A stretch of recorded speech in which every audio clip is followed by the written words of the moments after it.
Kuan, Jerry Kiling, taga-asa na si Jerry Kiling, tinuod ba ng tao o troll na po na ni BBM? Katropa na unsa naman ning atong admin karon na nagkalala naman ni ron kinsa atong ning subay sa tama, mao naman hinuoy imbestigahan bungot sa itoy. Di lisod karon lagi mo kuan ka kanang mo tirada ka mga igala batok sa korupsyon. Ikaw may imbestigahan, tanawa ng 7 mga igala ka mga tawag ni 18 ka mga police former soldiers. No? Imbes kay sila na masangil mga igala, sila na iimbestigahan karon. Gi-appeal pag itong ilang mga igalang abogado, katong nagnotaryo lang sa ilaha mga igalang kining affidavit, i-appeal. No, ipatawag sa NBI mga igsoon. Unsa naman tao ning NBI? Bullseye! Bullseye! Sa ning timbayaon kay nagpalanog-lanog daw mga katropa diri sa Dakbayan sa Dagom karon namina i-greet nato si mga trabahante sa Sunrise, no? Si Wenwen, Nalin, Rose, Lalay, Dilia, Kyle nga gwapo sa tanang mananahi taga office di basta-basta. Good morning! Salamat nyo diha og padayon sa inyohang mga gimbuhaton diha mga katropa. Naglanog-lanog sa may 3rd Avenue mga katropa. Good morning! Good morning! Sa mga taga 3rd Avenue mga kaigsunan. Alas 8:27 nagtagna mga katropa sa atong pagbanuban ato ning sawaning speech mga igala ni Lacson. Kaya kagahapon kang Marcoleta man to atong napabati may igala karon si Lacson ni balos siya. Kay kuan kuno si Marcoleta obsessed kuno mga igala nga personal mo atake kang Lacson unya obsessed of defending China kuno mga higala. Di ba siguro to pag-atake kang Lacson? Ang pangutana naman ni Marcoleta atong anong dili man tugtan ni Lacson ang 18 ka mga kanding sundalo nga palingkuron dia sa Blue Ribbon Committee pangutanon aron masayran kung nagsulti ba silang tinuod o naghimo-himo lang istorya. No? Dili kay NBI naman noon may gala mo nag-imbestiga karon. So paunsa sila makapadayag mga higala sa ilahang mga nahibawan kung under surveillance sila karon mga higala, under investigation sila karon sa National Bureau of Investigation. Bullseye! Kauban si katropang Arnel Cortez. Bullseye! Wa na gani na mauning gobernuha ba? Ernesto Arrojo, Jerry Kiling baka kasama sa korupsyon. Bakit yawa kampi ka kasama? Sagdinius Jerry. Si Koreanong Hilason sa YouTube mga higala. Kana si Ping Lacson murag babae pati kagahapon ni Marcoleta giungkat niya gahapon. Ang issue raman ni Marcoleta nganong dili imbestigahan ang maleta. Mao gani no. Si Jerry Rama niboto manggudta sa iyang kay ingon nato og tarong unya ingon atong iyang vlogger ihatag daw tong daghan nga bulawan. Tuupod mo ng bulawan. Siya ra daw makakuha. Hihihi, scammer man di ay. Kawatang dako sigirag butoy, bagnos karon. Patay no. Mao ni mga igalay nakapait ya. XFM Katropa! Anyway, alas 8:29 na paminaw na to mga katropa. Ang resback tubag ni Senador Panfilo Lacson sa Blue Ribbon Committee. Mga katropa, sige dong. XFM Katropa! Dahil gusto din lamang ni Senator Marcoleta na lagi siyang bida bilang dating chairman ng BRC o sa usaping West Philippine Sea o anumang issue involving China o dili kaya ay sa usaping restitution na mag-asawang Diskaya, siya na nga ang tunay na bida sa aking magiging pahayag sa mga sandaling ito ngayong hapon. Memory is short, Mr. President.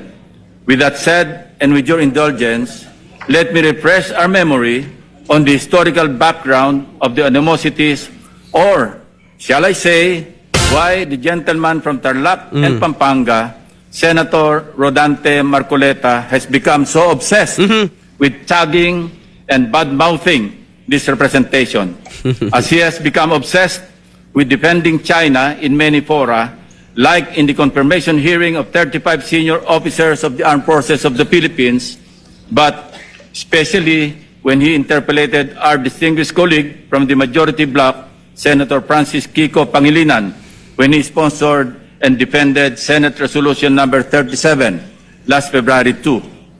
So obsessed that he had to resort to rigorous stalking of all my interviews and social media updates, nitpicking from every statement I uttered, and tricking this august chamber to cry foul, armed with nothing but his draining litany. Since Senator Marcoleta apparently knows every word I say in my media interviews and every move I make in this chamber, napilitan akong balikan ang napakaraming pagkakataon na ako ay naging paksa ng kanya mga personal na atake. Perhaps, Mr. President, it started when this representation inquired about Senator Marcoleta's hilaw interpretation of Senate rules relative to his motion to dismiss in the impeachment case against Vice President Sara Duterte last year. Thus, on August 6, 2025, I manifested my inquiry regarding Senator Marcoleta's arguments calling for the dismissal of the impeachment case against Vice President Sara Duterte using Section 135 of the Senate Rules. I highlighted that nowhere in our rules can we find a provision on a motion to dismiss, nor is there a suppletory application of the rules of court and other references like the Riddick's Manual, etc., to accommodate such a motion. I merely raised a parliamentary inquiry into how we can deal with the said motion to dismiss an impeachment case given that we were then constituted as a legislative body in plenary session and not XFM Katropa. So inyo nabati mga higala ang magpagpamulong ni Blue Ribbon Committee Chair Senador Panfilo Lacson. Matod pa niya nga bida-bida. Palaging pabida si Senador Marcoleta. Gawas pa niya na si Senador Marcoleta kuno obsessed, no? Muing kag obsessed mga higala, dili ko na tarong psychologically kuan ko na. Nago na psychological nga problema mga higala kung muing kag obsessed ang tao. Oh, di kay nili normal ang obsession eh. No? Makapatay ng obsession. Kita mo atong mag-uyab nga puro laki mga higala diyan viral sa social media. No? Nga gipusil mga higala sa uyab, ang iya mismong uyab mga ison kay gabulag kuno to sila. No? Di mo sugot nga maadtos lain gipatay na lang niya. Oh, dili na gugma obsession na. Matod ba ni Lacson? Obsessed kuno si Marcoleta sa iya. Da, mo ba? Importante ra buday kayo si Lacson. Kay na-obsess man mga higala, tarong pa po siguro utog na si Marcoleta eh. Ganong ma-obsess man kuno? Obsessed kuno of personally attacking and bad-mouthing no against Lacson. And susama kuno nga obsessed kuno gihapon si Marcoleta sa pagdepensa mga higala sa China. Bullseye! Bullseye! Pero ang case in point din ni mga higala gihisgutan diri. Oo. May buntag Mark Gregory Inerio era. Bayad lang kaping. Si Sweet Car from Apocon, Tagum, good morning. Good morning! Si Ismaela Sabiliano, Asuncion, Sir Arnel, ang heart natin. Ha? Sige lang ma'am, ato na ng... Good morning, Sir Arnel. Naminaw po may diri sa hardware manat na bunturan. Good morning! Maing buntag nyo diha og si Ikaj Narabutak. Basta tama, it's me, Surigao City. Oh, nya nabot matag Surigao. Ernesto Arojo. Okay na ni. Nini Onyes Sato from Bukidnon. Good morning. Good morning! Good morning! No, ang gihisgutan mga higala ni Marcoleta nga nganong dili man ninyo isugot nga atubang sa Blue Ribbon Committee ang giingon nga 18 ka mga kanhing sundalo and then kamo mismo ang mususi suta niya na kay dili man lalim ang ilang aligasyon nga gibuhian. And in fact mga higala, ang ilang aligasyon mo suporta na sa aligasyon nila Saldico og ni Gutesa. Di 18 may gala nga dili na ni second demotion, third demotion na. Oh. Di ay kuan diri na ni suporta diri pareha silang mga address nga gihisgutan, no, sa Tamarin Street, no, tanan mga higala nagkamaumao ang ilang pamahayag. Pero matingata nganong dili man sila isalang diha mga higala sa Blue Ribbon Committee kay para mapangutan og makitang katag ug masulbad na nato ni mga higala kinsa man gyoy nangawat, kinsa man gyoy nakabahin og dako mga kaigsuonan. Bullseye! Bullseye! Aron ba dili ba higala mahimo nga istorya lang way resibo, no, ang isgutanan sa korupsyon kay kung korupsyon ang isgutan it is no longer a question kung naa ba o wala, naa joy korupsyon mga katropa.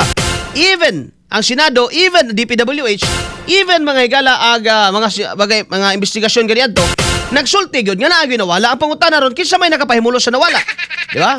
Dili na question kung naabag yung gikawat, wala naay gikawat. Ang question karon, kinsa may mastermind ani?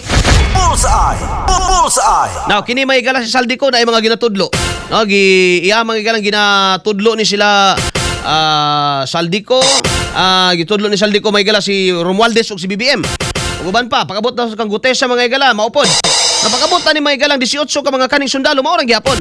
So, nagkayo sa may galang ilahang panawagan og tingog. I think may gala mas nindot nga pangutan-on sila.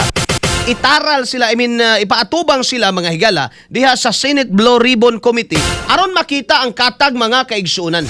Bullseye. Bullseye. Kay si Lacson ra may niingon karon nga dili kuno qualified ang credibility mga higala sa kanhing mga sundalo. Bullseye. Bullseye. Unyang gihimo karon mga higala sa NBI, ilang imbestigahan ang 18, apil pa si Attorney Libby Baligod, apil pa tong abogado nga si Attorney Pascual nga mao mga higala nagnotaryo sa affidavit sa 18. Bullseye. Bullseye. Gipasabpi na, ingon ko din tao si Attorney Pascual nga dili hawsyaw ang akong opisina. No? Oh, kay apil man ni mga higala sa gisubpina sa NBI karon. Mo na nakapait karon. Kuyaw na bay. Kung imong pasanginlan karon mga panahuna nga administrasyon, kung imong pasanginlan mga higala nga nangawat ang gobyerno o si kinsa man may higala mga tao diha unya nay mo barog nga mga witnesses, baliktad ang kwan kay ikaw nunoy kasuhan. Muna uban may higala, ma-discourage na lang nga motingog. Dakapag mga tao siguro diha nga dunay nahibaw-an pero dili na lang motingog mga higala gumikan kay kabalo na sila sa ilang dangatan.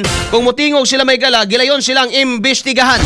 Bullseye. Bullseye. The Senate Blue Ribbon Committee, mga higala, in aid of legislation man lang gihapon mo.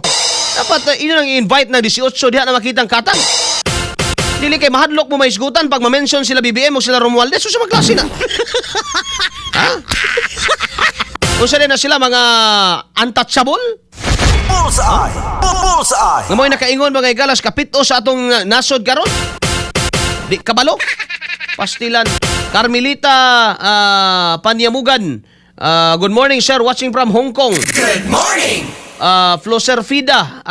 Arnel Cortez Busing. Shout out sa Maparat. Maparat siguro ni. Davao de Oro. Kanunay jud ming naminaw sa imuhang kanunay jud ming naminaw sa imuha akong bana sige og katawa. Oy, uban ni si Mister ha kay basi mo katawa ra nang sira usa. Si Edito Alabat mauwaw man pod taaning amping lax taga Imos oy kababayan din mo na Edito ha. Si Cristiano Famin, good morning, watching from Cagayan de Oro. Good morning. Lisel Ignacio, good morning sir. Mga pita, pa-shoutout sa Ignacio family sa Tibagon, Pantukan. Good morning. May buntag diya sa Ignacio family sa Pantukan.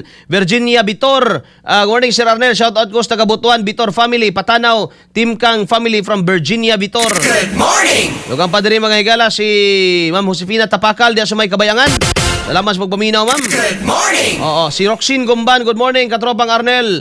Unta, mabasa akong comment. Paki-shoutout diri sa Panabo, katropa. Idol, kaayo ka sa akong papa, Cesar Aquino. Pakusgan jud niya, maayo ang iyang radyo. Salamat. Good morning. Salamat mga higala sa inyong pag-idol-idol, ha?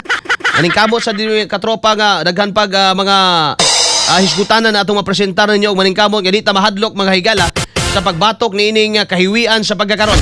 Bullseye. Bullseye. Hiwi ng baba, hiwi pag yung pamalakad mga igalas gobyerno. Shout out Jim Lord Cano, shout out sa Caro family sa Talumo, Cemento, Davao City. Good morning. Good morning diya sa mga taga Cemento, Talumo, Cemento. Good morning. No, sa Davao City. Vinson Analia, good morning boss. Good morning pod. Si Earl Jacob Mansuito, shout out sir sa Case ba? Bread House sa Kapalong, Davao del Norte.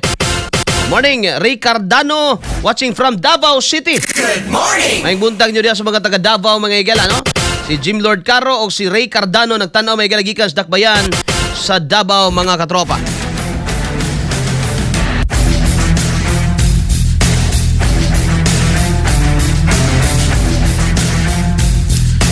Alas 8:40 na may igala antag na sa tumbag Managuban-uban.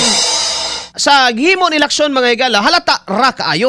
No, halata ra kaayo mga katropa. Ayog pahalata ping. Ayog pahalata. Bawi kung maayo, kung mahimo. Iatubang na sa Blue Ribbon kay mananaw gyud mi, no? Ako ginang Ipa-live yun nato na may gilas YouTube, Facebook. Unya ipa-on air pag yun nato kung imatubang nyo ng 18 para magkaalaman. Unya sa atong gobyerno nga ambot kong tinuod ba yung nangita mga higala ka nga saldi ko. Kay hangtod karon wa pa man mga higala nakitaan nga saldi ko lagi. Ni anino may higala wa pa may ni patinaw. Patimaw. But pasabot mga higala ang gobyerno dili sa seryoso. Nga mabulgar kini mga higalang trilyon nga nakawat kay o ila sa di bulgar mga higala damay man ilang mga amo. Bullseye. Kunay nakapait dia. Good morning sir, watching from Hong Kong. Klaro na kaayo sir ang modus sa admin karon. Puro mga liki. Kani Carmelita Panyamugan. May buntag nimo dia ma'am si Albarico Vlog kani si Lacson. Katrobang Arnel hadlok ni mahibawan ang tinuod kay iro man na siya sa Malacañang. Katrobang Arnel iniglingkod sa Duterte's 2028 mutago na sad na sa gawas sa nasod katropa. Unta buhi pa sila ng mga panahon na. Alas 8:41 na mga higalang tag na sa buntag. Samtang dirita mga higala sa atong dugang pang hisgutanan. XFM.